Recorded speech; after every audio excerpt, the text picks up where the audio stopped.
Thank you, Mr. Speaker, for giving me this opportunity. I rise to support this motion. I was here when the State of the Nation address was being delivered by the President, and I strongly support, like other members, more especially on the war of corruption. Corruption has turned to be cancerous in our country.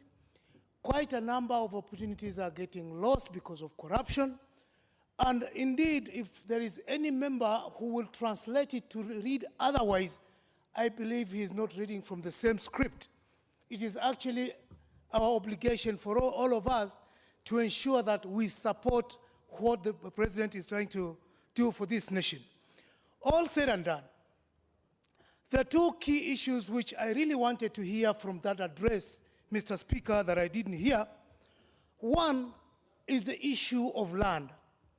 We still have lots of problems on issues of land. From where I come from, Coast Province, I'm really surprised, I don't know whether it is historical or whatever, that 80% of the government land lies in Coast Province. And what has been happening over the years? A good number of those who are in good records and good books have taken this advantage, they have taken this opportunity, translate that land from government property to their personal properties. What we are seeing is that every day when you read the newspapers, listen to TV, there are woes and cries of people being moved from their ancestral land because somebody somewhere has managed to get title deed from the headquarters, acquires the land, and people are moved away.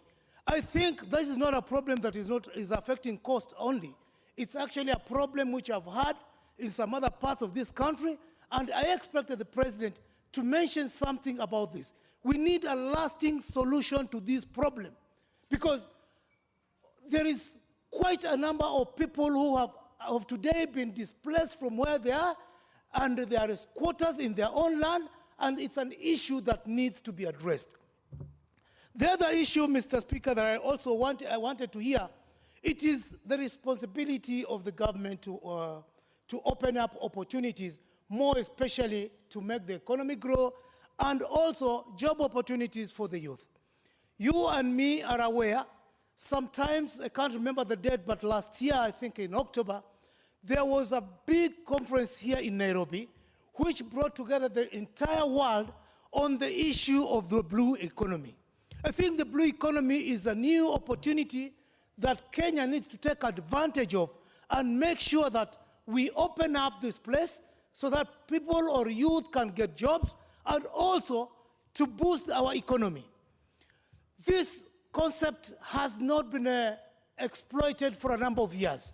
We know very well there is so much trade that is going on in the ocean. There is so much trade that is going on in our lakes, but we have not taken full advantage of this concept. I expected the President to give us a direction on what is exactly going on. We are seeing quite a number of companies actually, instead of now coming up, they are closing down.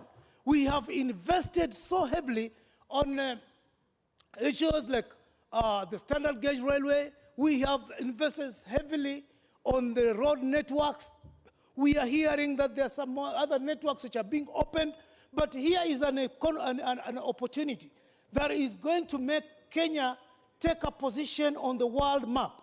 And it is the prerogative of the President to give direction of how soon this opportunity can be taken advantage of so that the generation to come can start on a better slate than where we are, because it is quite a long time that we have wasted without taking advantage of this opportunity. Mr. Speaker, because of time, as my honorable friend has said here, I think this is an issue which needs to be given ample time for members to contribute on, because it is giving direction of where the nation is leading. All said and done, I stand to support the State of the Art addressed by the President. Thank you. Very well.